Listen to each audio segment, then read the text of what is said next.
This is History of Graphic Narratives. In our first lecture, we're going to look at the component parts of a graphic narrative and describe some of the different ways they can be put together.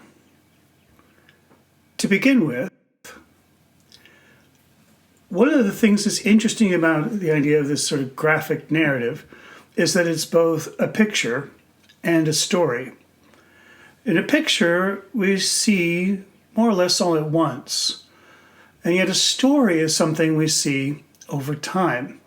And so these picture stories are kind of a hybrid experience. One, you sort of get the whole idea in a kind of synchronic way, meaning all at once. And another is something that sort of plays out over time, where you start to see the story with a beginning, middle, and end. And this is the diachronic element of a graphic narrative. So we'll see here a picture. How are we to understand how to read a picture? How do we make sense of interpreting something that we would see all at once and sort of break it down into parts that we can follow in some kind of order? And that's sort of the thing that makes reading graphic narratives so interesting, is that they provide us with this sort of fascinating tension between what we're seeing and the story that we can kind of make sense of. So here we see a design by John Furnival, what he calls his semiotic folk poem. And it is a story. And yet, how are we to make sense of it? How are we to read this assortment of graphic elements? Well, for one, I've left out some important information. That there's a key here, he calls a lexical key, where the triangle is a laddie, the circle is a lassie, and the hatched lines represent rye. And now that you have a sort of kind of a key into this design, you can start to see the figure and the ground and the relationship between the figures and the ground and the relationship between the figures themselves, such that we see now the possibility of a story. And if we start to read it from top to bottom, we can see the sort of closing in and proximity of these two characters as they merge into the rye. And so this is kind of a poem in the sense it's a romantic tryst between a man and a woman. And it's sort of an idea of a kind of play on a folk poem, say, by a way that it invites us to remember stories we might have heard elsewhere. And a lot of graphic narratives do that. They require a kind of prior knowledge to make sense of what we're seeing. We cannot just look at them on their own. We have to recognize that they have a history. So a very key element in understanding any graphic narrative is to break down the elements into discrete pieces. And in this case, it's broken up into this grid, which each box sort of represents what we might call a panel, where we can see a kind of unit of time or space. And the way it's kind of played out here, we can find a way to sort of read and make sense of the arrangement of the forms within a panel.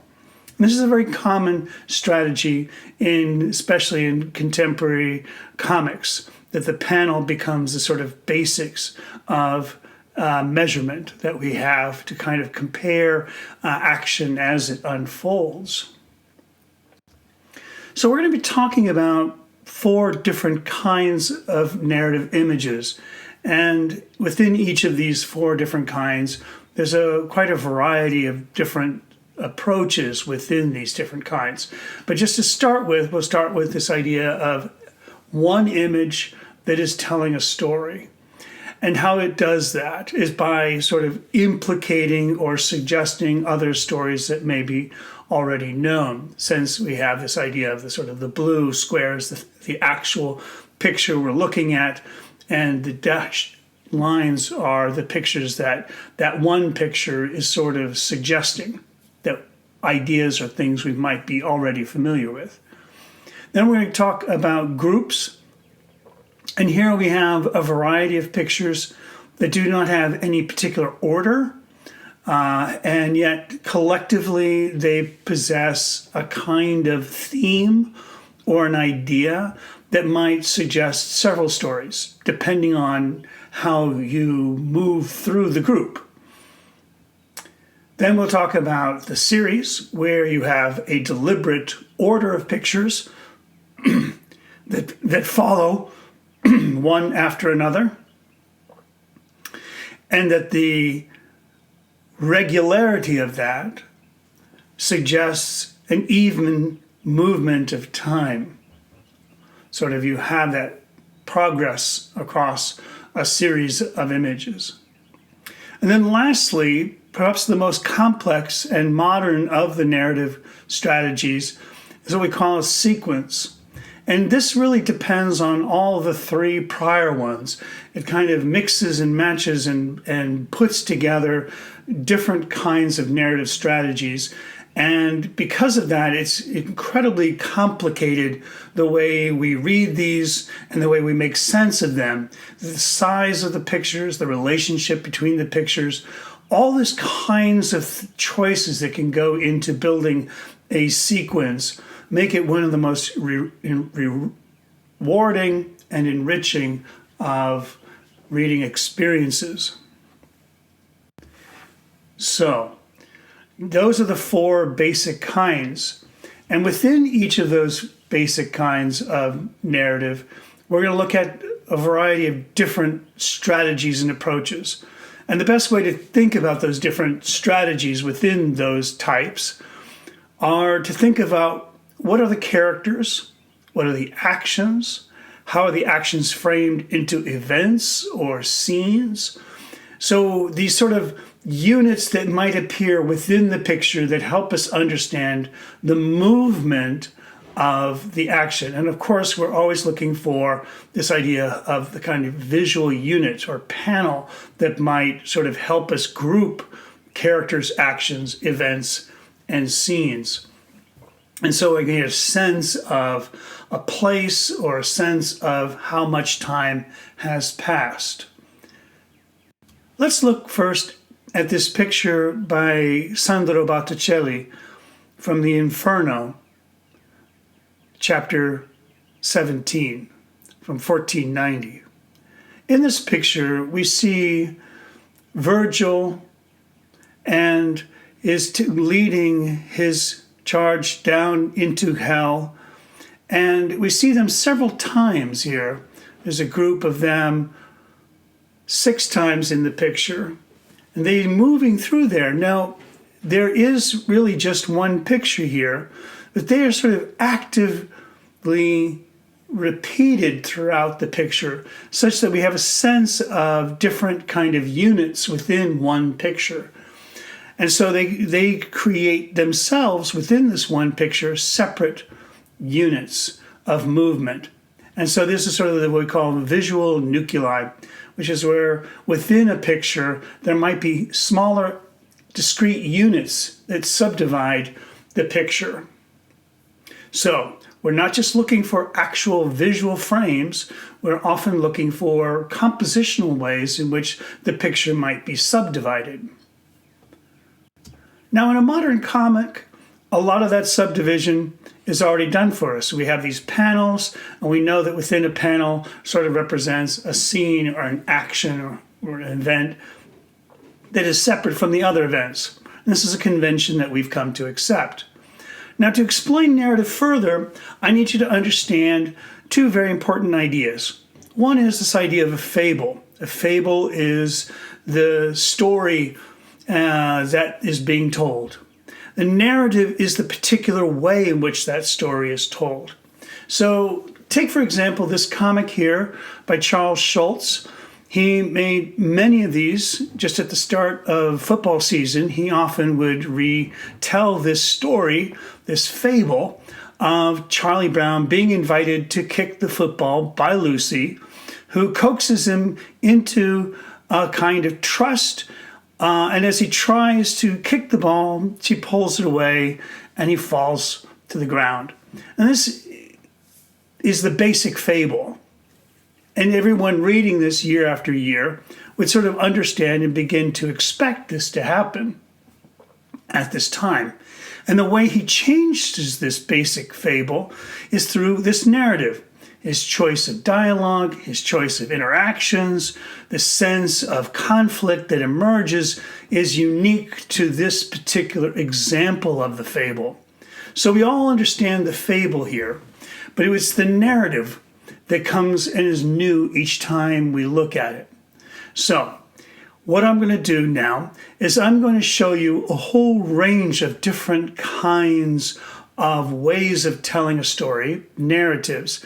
And I'm going to use this one example of a fable, Charlie Brown trying to kick the ball, being held by Lucy. This is the basis of the variety of stories that I want to tell you.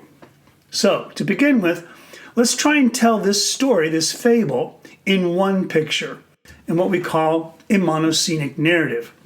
So this is a singular picture.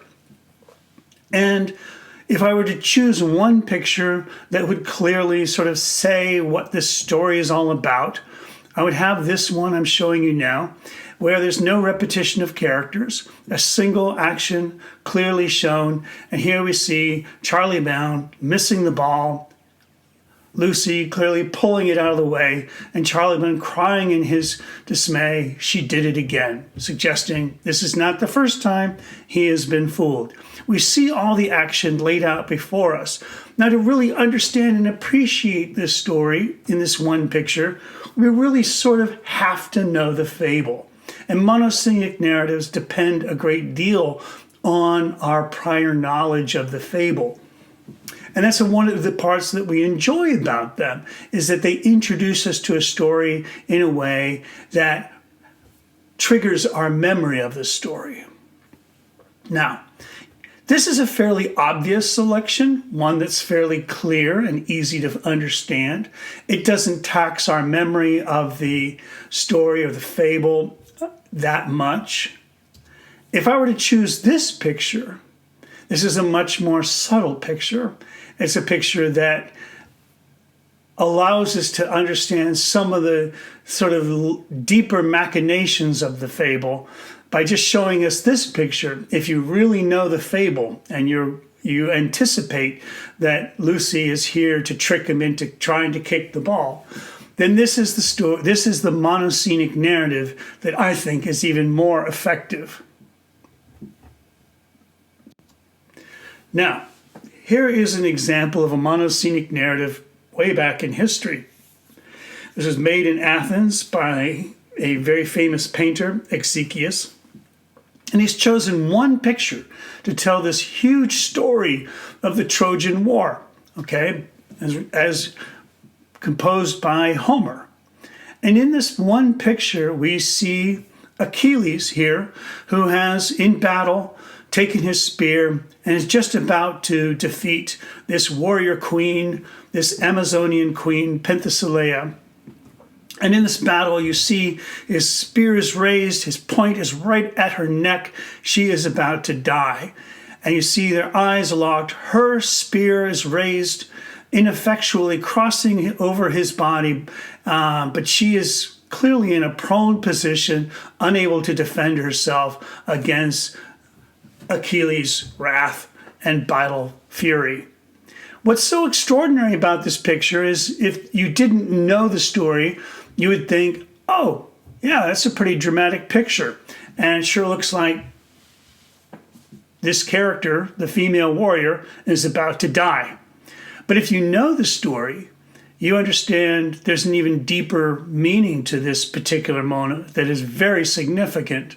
Because at this very moment, just as Achilles is in his full battle fury, he comes and defeats Penthesilea, and as he sees her, he falls in love with her.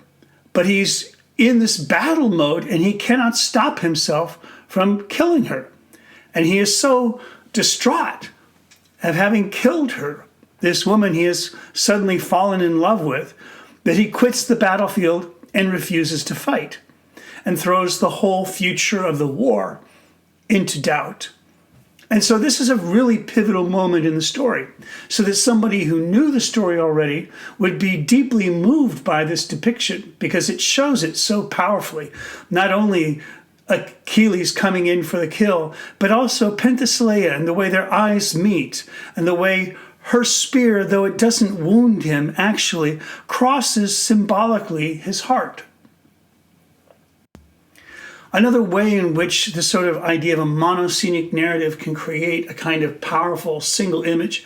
This is another story based on the Trojan War, a modern comic by Eric Schonauer, 1,000 Ships.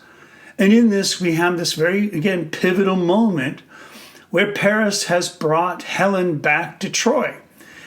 And Paris's father is none too pleased with this. It was not his order to his son to bring back another man's wife, knowing that this is full score going to lead to a very serious conflict.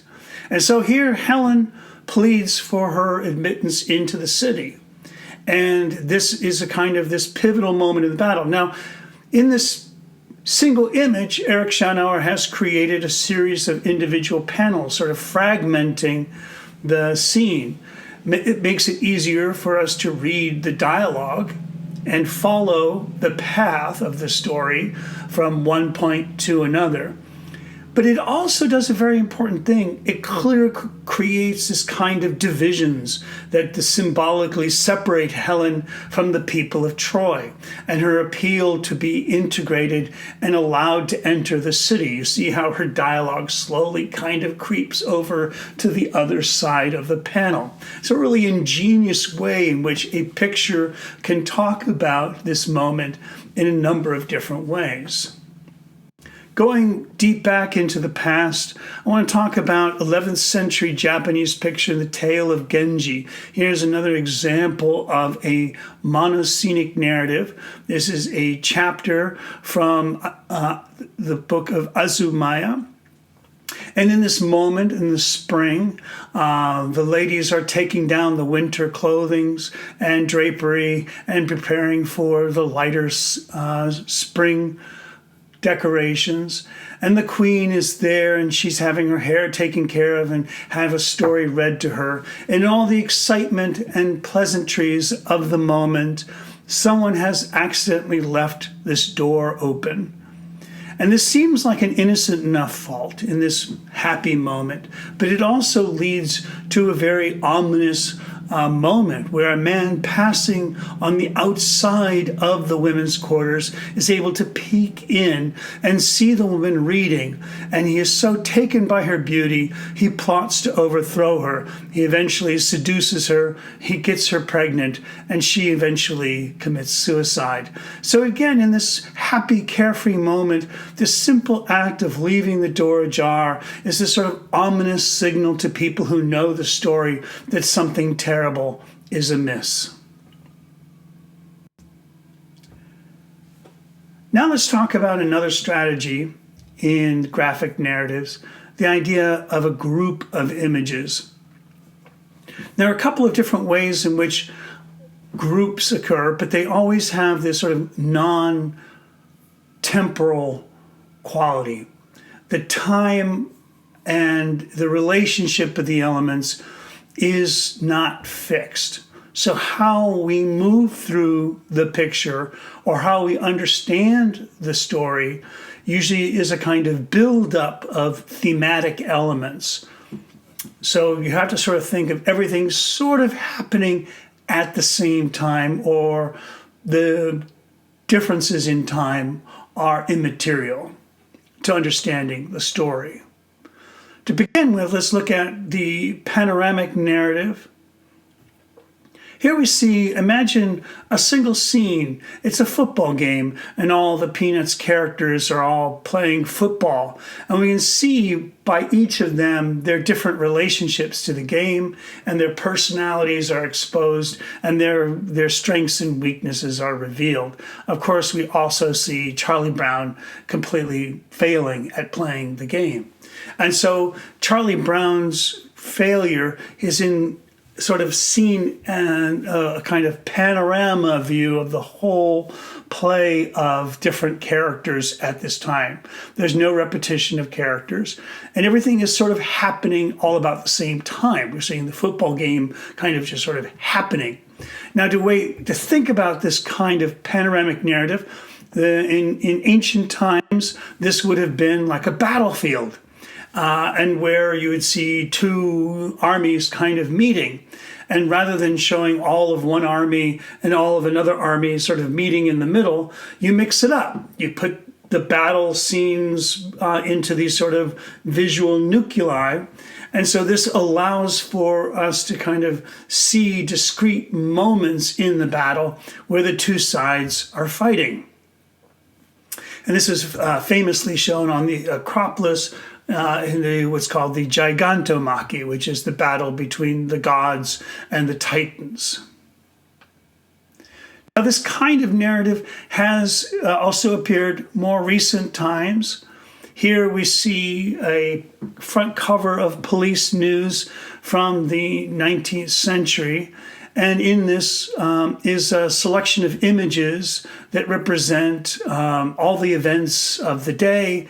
There's not a deliberate sense that the uppermost left corner is the first thing and the last is the last thing, but it is really a kind of series of events, all of which are happening about this time. And so it's a kind of like a three-ring circus. You get to see all of the exciting things that are happening in the contents of Police News. Now, in this one example, there is right at the very center a kind of before and after moment that is being depicted, but that is the only sequential element in this entire picture. Now let's move on to a next kind of group of images. These are fairly complicated and they're extremely rare in modern comic art. They're called a simultaneous narrative. This is where several events and actions are sort of overlapping with multiple narrative paths. In my Peanuts analogy here, I've created a kind of map of the events that are happening, superimposed on the neighborhood that Charles Schulz grew up on is a series of characters who are sort of interacting. I put the footprints in to show you this idea of a path or journey. This is a common strategy in simultaneous narratives. What we're looking at is, again, a kind of a map or a diagram of the narrative. And the events are not clearly delineated. The storyteller in a simultaneous narrative is very important. I mean, the picture is really just a kind of jumping off point for the storyteller to engage in telling a story. Let's look at a specific example from Australia. This was painted in 1984, but it represents a kind of storytelling which is very ancient among the Aboriginal peoples of Australia. Michael Jagamara Nelson has painted this 5 dreamings. Each of what he calls a dreaming is a path through the wilderness that his ancestors, totemic ancestors, once crossed, shaping and changing the landscape as they moved. Various lineages have different ancestors and different dreamings come together. And so these paintings sort of represent not only the landscape in which he lives or once lived, but it also represents the sort of genealogical relationship between the different clans in the area. And it's very difficult to read this. In fact, you might even say it's been intentionally made difficult, but you can see footprints, you can see designs, the circles represent campsites. There's a sense to try and kind of tell the story in a kind of graphic way, as if from above, we're kind of looking down on the landscape below.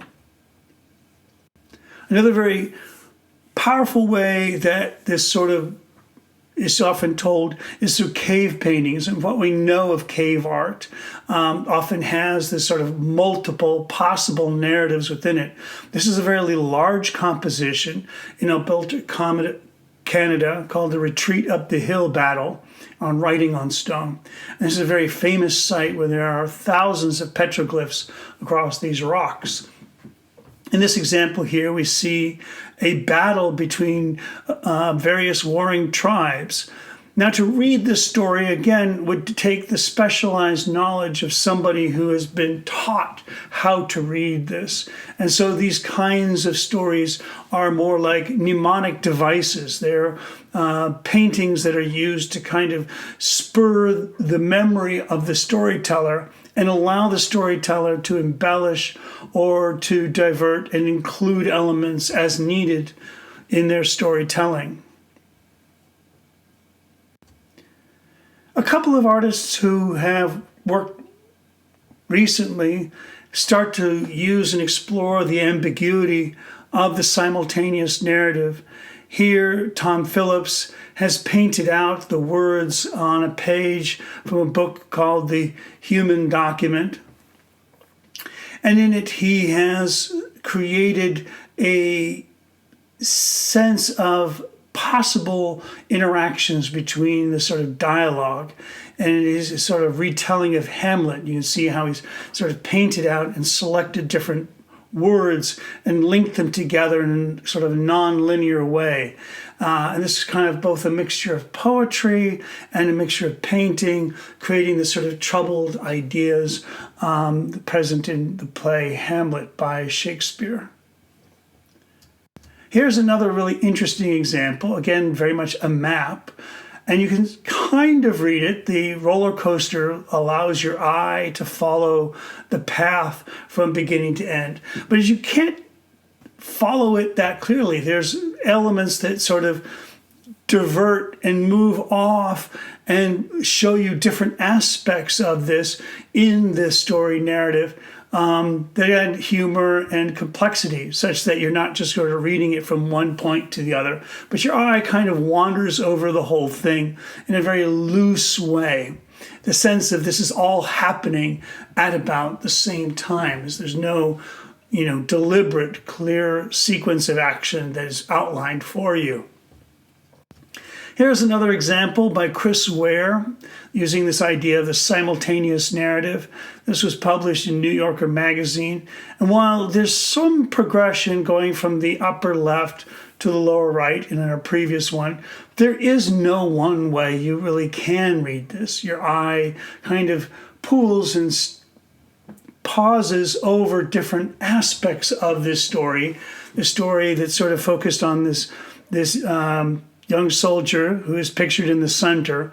His life and in the trajectory of his life kind of spills out in the memories of him and his interests kind of in all these different ways and different kinds of graphic ways he communicates this. This is a very complicated sort of narrative that allows for very slow, deliberate reading in a very interesting way. Sort of at one point is telling a story, but then at the same time is telling us about the impossibility of ever fully really understanding somebody.